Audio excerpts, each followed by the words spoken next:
করিমপুর ঈদগাহ সংলগ্ন কবরস্থানের পাশের গুরুত্বপূর্ণ রাস্তাটির বেহাল দশা এবং জরুরি নিকাশি ব্যবস্থার ড্রেন আবেদন।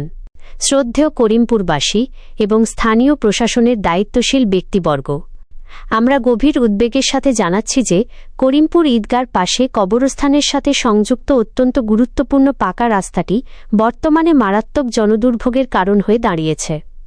রাস্তাটি খুবই উন্নতমানের এবং মজবুত হওয়া সত্ত্বেও যথাযথ ড্রেনেজ বা নিকাশি ব্যবস্থা না থাকার কারণে প্রায় সারা বছরই এখানে জল জমে থাকে। বৃষ্টির সময় এই জল 1 ফুটের বেশি গভীর হয়ে যায়। দুঃখজনকভাবে এখন বৃষ্টি না থাকা সত্ত্বেও ময়লাযুক্ত অস্বাস্থ্যকর জল কিছুটা হলেও জমে আছে।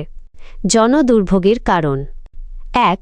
স্বাস্থ্য ঝুঁকি: জমে থাকা এই অপরিষ্কার, পচা জল পায়ে বা শরীরে লেগে বিভিন্ন চর্মরোগ এবং অন্যান্য স্বাস্থ্য সমস্যার সৃষ্টি করছে।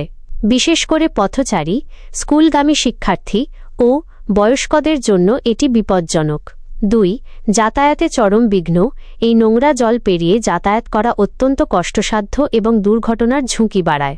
এক সময়কার খুবই জনপ্রিয় ও ব্যস্ত রাস্তাটি এখন এক প্রকার ব্যবহার অনুপযোগী হয়ে পড়ছে। 3. রাস্তার ক্ষতি: সবসময় জল জমে থাকায় রাস্তাটির স্থায়িত্বও কমে যাচ্ছে এবং তা দ্রুত নষ্ট হওয়ার আশঙ্কা রয়েছে। আমরা এই রাস্তার গুরুত্ব বিবেচনা করে স্থানীয় জনপ্রতিনিধি ও সংশ্লিষ্ট কর্তৃপক্ষের কাছে বিনীত অনুরোধ জানাচ্ছি, কারো প্রতি কোনো অভিযোগ না রেখে স্রেফ জনগণের বৃহত্তর কল্যাণের জন্য দ্রুততম সময়ের মধ্যে এই রাস্তার পাশে একটি সঠিক নিকাশি ব্যবস্থা, ড্রেন নির্মাণের পদক্ষেপ গ্রহণ করুন।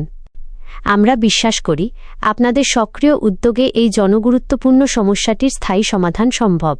এর ফলে বহু মানুষ স্বাস্থ্য ঝুঁকি ও যাতায়াতের কষ্ট থেকে মুক্তি পাবেন। ধন্যবাদান্তে করিমপুরবাসী এলাকার সচেতন নাগরিকবৃন্দ।